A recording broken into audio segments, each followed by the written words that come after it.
Hello and welcome to another gameplay review on the Virkayu gameplay channel, and in this one we have JARVAN IV, or JARVAN IV as known by normal people. The thing is, we haven't done a JARVAN video in 2022.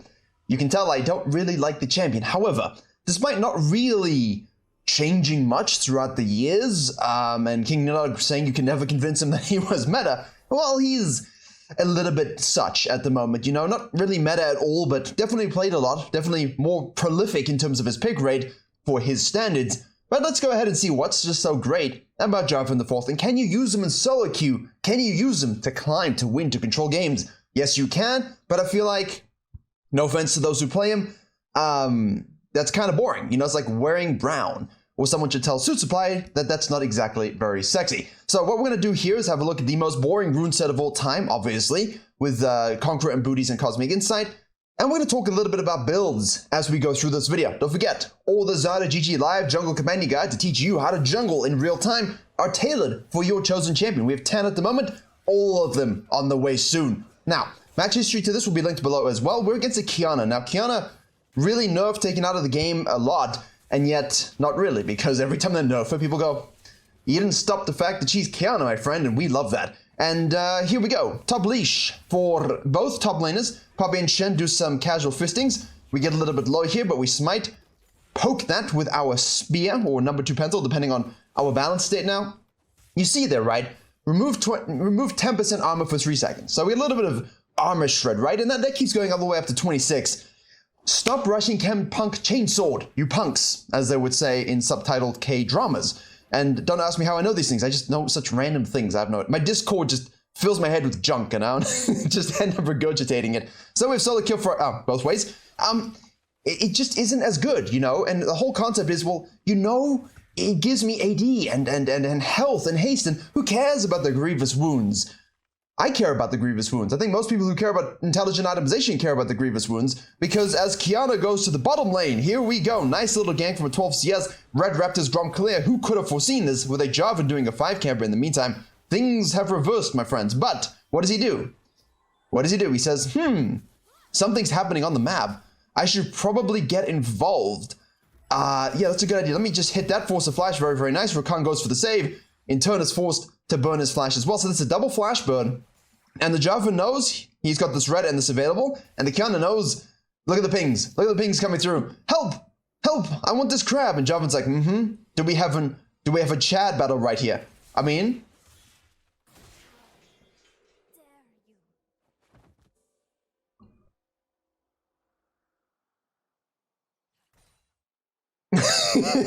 I'm perplexed as to the decision of the Qiyana. Give the crab up, my friend. Oh, what's this doing? Give the crab up, my friend. Give it up. Do the blue. Fall back to your wolves. Or maybe even just fall back to your wolves in first place so that you can regenerate a little bit and then do your blue so you've got a bit more HP should the JARVAN try to invade, which he shouldn't at all, but just give it up. Why would you even... I like the fact of just standing still accepting your fate. If you're Tarzan or someone who typically is an aggressive jungler like this, it's very important that you actually track when your lanes need to go back to base, especially as Qiyana after the gank there. It's not a situation where you can just say, hey guys, please rotate. You know, they can't help you. I mean, that's just the reality of the situation. You have to give it up. And I think once you learn that restraint, you're going to have a lot of success as Qiyana goes to the top lane here. And we fall back to farming. So what JARVAN does well, and Vega V2 has tweeted this about his full clear and about the impact he can have, is that his clear speed is sufficient enough when done correctly that you can use that as a fallback, right? You don't have to go full-on Carnival Gankathon. And I think that's very, very crucial, because Qiyana shows top lane here, we know that this isn't seen, and if she has wards here, she would just counter jungle this, so this is risky. I would prefer just to go back to base immediately so we could segue top here, because if you show on a ward and she sees that, you're going to lose tier 2 wolves and Gromp, and that gets her back in the game a little bit. Anyway, back to the topic at hand. Why not just go Black Cleaver? If you go Gore Drinker into Black Cleaver, you're getting, yeah, a little less AD, but you're getting more HP. You're getting more haste. And you're actually getting a passive that works most of the time. How about that? You know, if there's no Grievous Wounds needs on your team, then it's not really useful. But in the case of Black Cleaver, it's always going to be useful. Not to mention the stickiness factor and the armor shred in conjunction with your Q is kind of juicy. Now, this little pathing here, I'm not a fan. I feel like we should have just gone back to base and we could have very easily looked to impact top lane to offset the effects of the Kiana. We could have easily done our Grump Wolves and then cut in for a gank here or cut down. I think that's a very crucial play. If you can defend this, and then you don't even have to do the Raptors. If you have time to, you can, and then cut down. What we've done is, and this is very similar to the last video with the, whoever with the last video, that champion, the video with the champion that came before this one. It's the same thing where we waste a lot of Rek'Sai. We waste a lot of time looking for ganks, and I think one of the things I'm known for is really fusing good ganking pricing with quadrant clearing and quadrant securing, because if you can kind of handle this stuff and impact this now and impact this now, you still cut in front of the Kiana, right?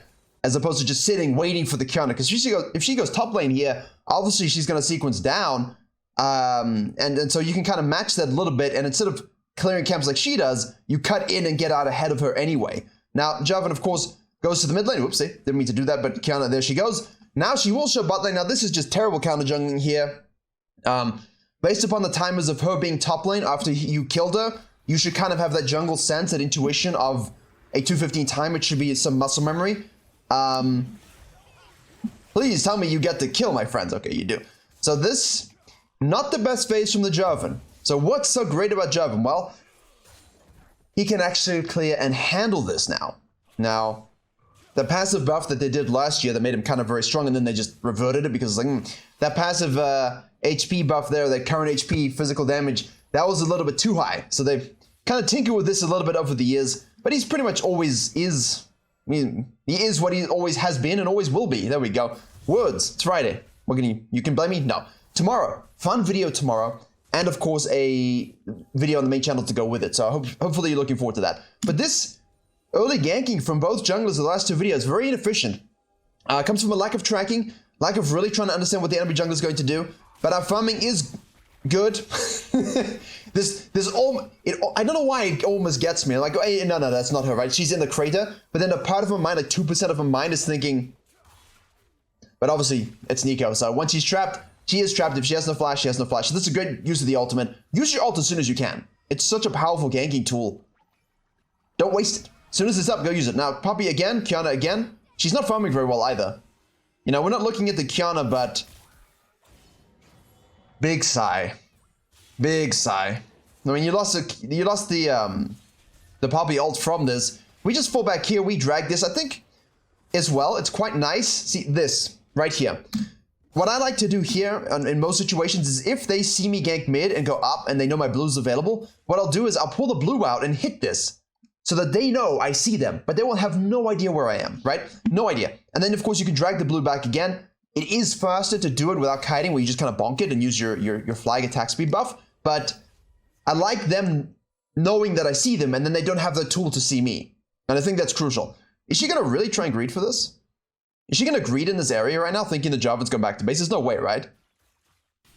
There's no way. Good job, Tilia. Good job, Shen. Good job, JARVAN. Terrible job, Kiana. My goodness gracious me. Like, the JARVAN is doing a great job. The JARVAN is doing a fine job, right? Nothing that you can basically say, hey, he's being jungle gapped. He's doing a solid job. He's thinking about the enemy jungler.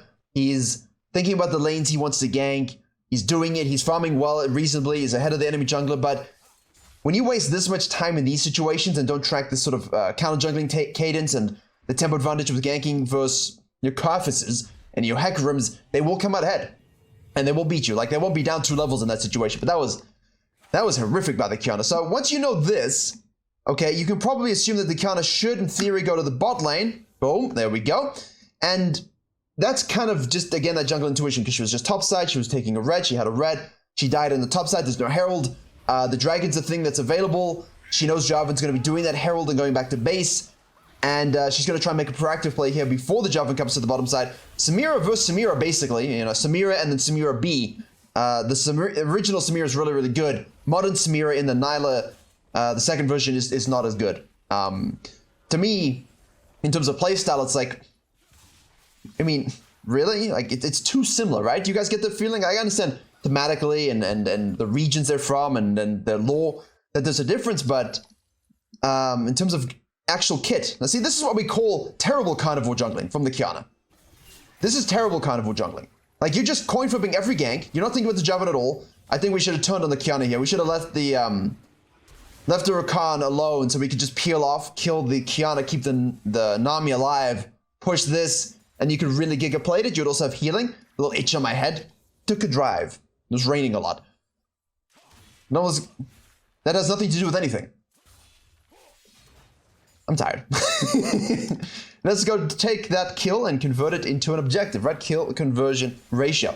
And I've coaching a little bit, so I'm trying to do this in one take. Normally I would pause and maybe regather my thoughts, but in this video I'm just letting it all drivel out. You're getting the full ADD brain extravaganza. And, you know, maybe I should stream again. But see, the problem with streaming is I do this. And then someone would have asked a question on Kempang Chainsword. You know, I would have started, we would have had this whole video and I've said, oh yeah.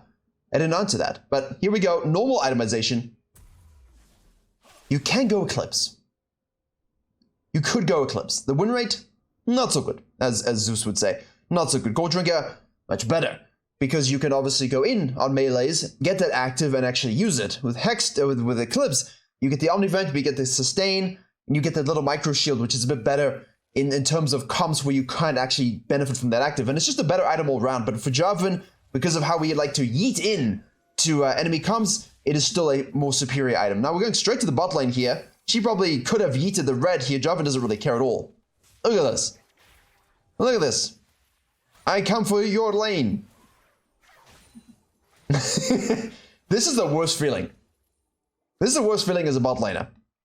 Honestly. Like, Jarvan, farm man, go do red, go do Raptors, leave us alone, stop harassing us. And you're sitting here backing up like, is he still there? Is he still there? Now, if you watch the hyper-aggressive ganky video, not the carnival one I just released, but the one from a few months ago where it had Red IRL, and he was bot lane Ashe support, and he kept saying to the Ezreal, you check, you go. He types it, you go, you check. It's really, really funny because it's like they know the enemy Jarvan is in the area, and it was a Jarvan as well. They know he's there, right? But is he? So you're kind of like really playing back, no vision, and the Jarvan, that's how you know you've done a successful carnival jungling experiment, because you just live in the mines. I hear it as well. Like this ward, we should track it when it's placed. Obviously 101 seconds at scale, so we should have seen that die. We should go. You should go. They know you're there. You saw the ward die. You know that they know. There we go. Good job. You see the ward die. Keep your eyes on yourself as well. 3 plates. Tilia roams. Shen uses ult obviously earlier. Man, the Kiana got some kills also being a bit aggressive because they nerfed her a bunch of times, but I've not been very... I am whelmed, as it were. I am whelmed by her performance. Jarvan's done a better job. Like, against a other jungler like this, you can sort of get away with a lot of things because you're not as concerned by the farming. You know, you're not going to be out-farmed, right? She has to still play aggressively, and every deficit she has will end up costing her. Here we go. Shen's keeping it away from the tower for now, basically making it really awkward for the Kiana to enter, even though he's down 2 levels. There she goes. He uses the taunt, he uses the flash. Beautifully done. Oh, good dodge. Nyla shows top lane. Talia shows top lane. Jarvan says, I go mid lane. Which is good. I think this is huge. Too many junglers will try and kind of rotate to the scenario. Push the mid lane. Especially like if you didn't use a Herald here and you did this, you cut through the counter jungling, you go mid lane, everyone goes top. There's no one here. Activate the Herald and punch it here, right? Pre 14, get some plates or whatever. That was a nice ult in terms of dunking the Kiana here. Now we're trapped in the outside. The taunt comes through. Thank you so much, Shen. We try and yeet the kill, but I take this for myself. I am the carry now. And now the Nico should be running that way, but based upon the posture, why would you go back under the tower with no mana? Ah, I wonder which one it could be. Doesn't really matter. You can kill both. Rakan shows up to try to get some savings. Does get some savings. Does get some killings. The mini wave is not thick enough for us to keep going here. Samira shows. You want to watch the shutdowns now. We have 300 shutdown. Good disengage. What was that cash money? 1,674? Yeah, get this crab. Oh, wait. No ways. No ways. No ways. Watch it. Ah, okay. Here, I get the kind of desire to shadow and protect a little bit. But if it's really doomed, I just like to snack a crab. Honestly, I'm not even joking. I would just go take the crab and loot back up here if I don't have to base or I have the resources to do so. And then, of course, here I'll base. And if I want to go to the mid lane, I'll go Grunt Wolves and then join to the mid lane fight as my team are kind of getting back on the map, right? Because now you miss this. This gets taken by Shen, and now you're going to be going up here, basing, and you'll be out of cadence with the rest of your team. So the mid-game farming here, hopefully you can follow me.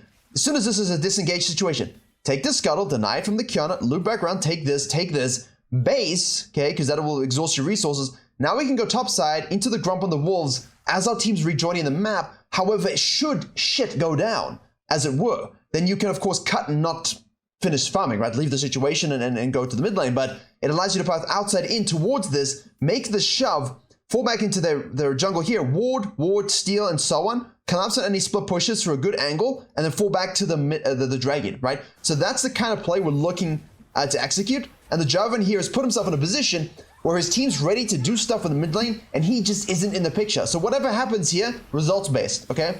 His team do the work, he gets there in time, which is great, but it still costs the lives of his bottom lane, which compromises his ability to do the tower, the dragon, and if you get away with it, great.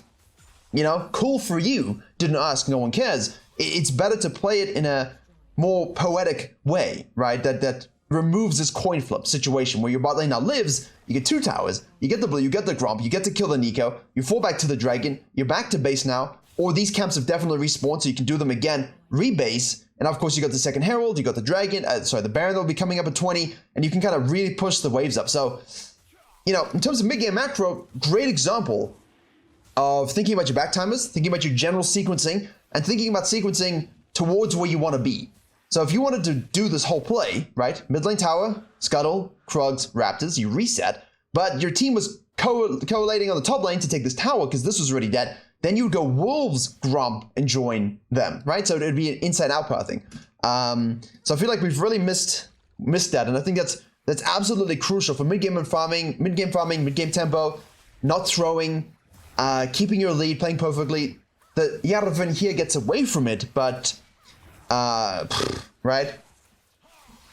You know, he done good. The Talia done good, but I know in silver and in gold and in even diamond, the whole team is just wiping. They're just wiping, and you're coming out of base like, why'd you fight without me? And then you watch the replay back, and you miss this whole sequence. It would just put you right where they are. And what would it cost you? Nothing. And in fact, you come out ahead with Krugs and the Scuttle. And the Scuttle at this point is equal to Krugs in value, but takes us one Thanos snap to secure, you know? So it's important. Right.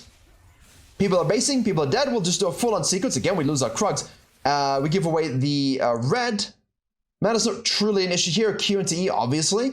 We're going to go EQ over the wall here to try and dunk on the Nico. She does have flash at this point. Or does she? Am I being trolled? She does have flash. Waiting for the... But why would you... But, see, like... You could flash before the Talia comes. You could just flash the dunk and then not be trapped. And then, like, why would you... I don't get it sometimes. Respect flash, my friends. Respect. I'm trying to understand. I just don't get it. As soon as you see that shit coming that's going to take you out, the initial CC isn't what kills you. It's the subsequent... It is what kills you, but it's the subsequent CC that keeps stacking. So if you can flash the initial CC, the subsequent CC doesn't hit. They waste spells, you get away. So as soon as he is about to dunk you, flash the dunk immediately and go up to a point where you're not going to be trapped by a wall. But don't flash the crater later, or wait for the crater to disappear and then flash, because, I mean, where are you going? If anything, you want to flash over the Talia's wall so you can escape this way. Terrible use of flash. Terrible. Not to be too hard on people, you know, like, these are still decent players, you know, relatively to the great players compared to the general population, but, you know, there's a long way to go from Master to Challenger through GM and so on, and then you see that gap here in the decision making, which is why I like to work with the full range from Challenger to Master in terms of this channel, because you get the full, you know, if this is a great example of if you just play better in Diamond, if you just play better in Platinum, Gold, Silver, Bronze, if you just play better than your competition, even with your mistakes, you can typically win a lot, which is the Jarvan. The Jarvan's doing a great job, right? 8 out of 11 KP, 2 dragons, we got a Herald here. We've got some good pressure, we're reading the Kiana, she's not really in the picture, we're using the champion, we have the Black Cleaver. Now we're going to do some dunkings. Excellent torn by the Shen. Very, very nice. Wind walls everywhere for everyone. Look, another one. And then we just go diving into towers. And she dies anyway, thank goodness. At least that's possible. And now Poppy shows up with a flank in Z. And all of a sudden is going onto the Nami. Nami misses her bubble. Fun. I enjoy. Talia said, I chase Nico. Jarvan says, I EQ this Poppy. Nami says, I can do damage. Misses the bubble again. Another EQ, because the cooldown is so juicy at this point. I wonder how much health we've carved.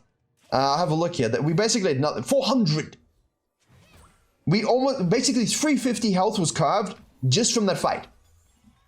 But no, by Compelling Chainsword. I'm sure, you know, reducing the 5 healing points on the Samiro is worth that extra 10 AD, right? And the loss of HP and the less haste and not having the stickiness and the armor reduction. Yeah, sure, very, very good. Honestly. And I did flame a Jarvan in a gameplay recently that did the Chempunk Frostfire that has, it doesn't even have a good win rate. It's not like there's like, hey, look at the data. It just it doesn't have a good win rate. If you're going to go Frostfire first or Chem Tank first, yes, do that. You know, like if you're going to go Tank Jarvan, great, right? Buying those items first is awesome, and then you can go to the Black Cleaver full tank, the classic season 3 build. For those of you who remember, we had Spirit of the Ancient Golem, tank jungle item, huge amount of HP, excuse me, and you build Black Cleaver from this into full tank, and it was really fun. A lot of damage. Vi used to build it, Jarvan used to build it, most meta junglers at one point built it. Even Rengar that season would build a Spirit of the Ancient Golem and build like a single damage item. In fact, we go Wriggles into, not Wriggles, Feral Flare into like Blade of the Rune King tank. And basically you would infinitely scale with infinite lifesteal. And the benefit of this itemization, as Jarvan's disappeared, was that because of the attack speed buff on the Rengar Q, the empowered Q would just give you so much lifesteal and damage, because the Feral Flare would also do on-hit damage. So every auto attack, you're just churning out this damage and the sustain, and you have so much HP and resistance stacking that they couldn't kill you. It was beautiful, beautiful. I just wish they would bring back the jungle items, the Spirit Stone, man. Can we do this? Do we dare do this? Yeah, let's go. Nice red smite as well, just to make sure the main the main ADC carry is taken care of. Don't stay fighting the Poppy too much because she does the damage. Just let's go kill the Rakan Birdman, which we do, and then we can turn back to the Poppy, who's walking over the slow field, picking up. That's a huge ass shield from a passive there, and we'll just dunk her, get the Q through, use our stopwatch because we're gonna go for that early Guardian Angel triple kill for the Spearman. King's applause, please. May Her Majesty rest in peace, but now it is King's applause. 907, health carved, H66. Is it magical? No, but it's better than the 5 healing reduction you would have gotten from Chempunk Chainsword. Just saying. Can we El Baron from this? We should be able to. Let's go free Baron. Nice, nice, nice, nice, nice. Whole team shows up. Rakan goes in. That's a little too deep there as I slow down the speed. He makes everybody dance. She hits the bubble. Beautiful bubble into the exquisite engage by the Jarvan as well as the Shen. We get triple knocked up from the Poppy, but it doesn't really matter because that was a beautiful synergy Shen Jarvan game engage there. Now we can just go on this side and we can dunk. We didn't even have to use our dunk at this point.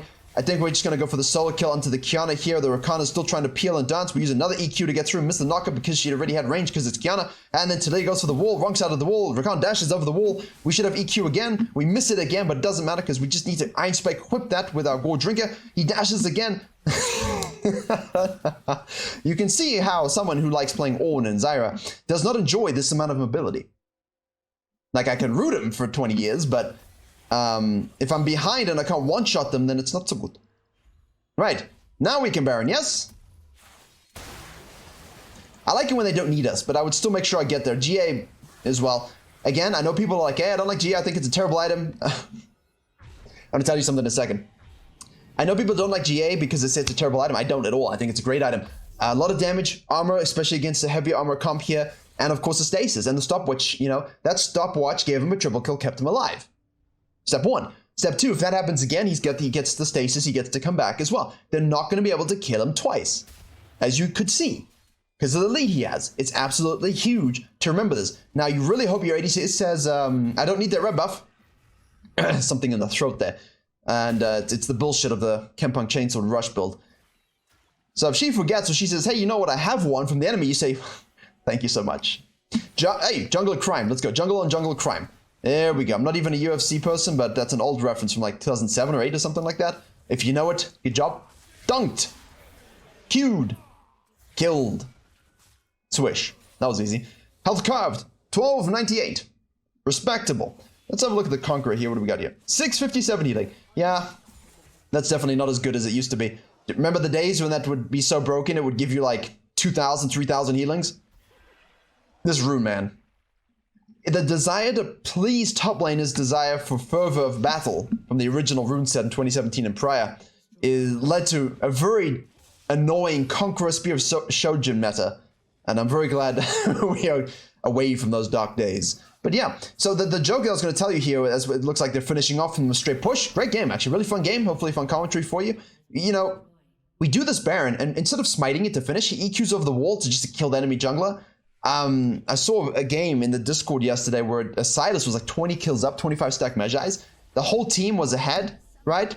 The whole team was ahead, and they're about to finish this Baron. The enemy jungler comes 3 levels down, it's a Zed, and the Silas, instead of just burning this at 2,800 HP, instead of just burning it and smiting it, E's over the wall, and now at this point he's got like 300 HP, misses the second part of the E on the Zed. The Zed just WQs him and he dies immediately, throws in the auto for the electric proc, and then just W's over the wall and smites the Baron away. And everyone on the Silas team was like, just stay and smite it. Why would you? So pay attention to that. Just make sure you're there to smite the Baron. Like, don't assume things. If you don't want to coin flip it, don't do it in the first place. But there you have it. Excellent, fun video. Is Jarvan good? Yeah, he's good. You can use him. Thank you very much for watching. Please comment, share, like, subscribe. Subscribe twice. Subscribe to the main channel as well. Patreon for coaching, Zada.gg for live companion jungle guides. And as always, I will see you all in the next tutorial. Well, that was wild.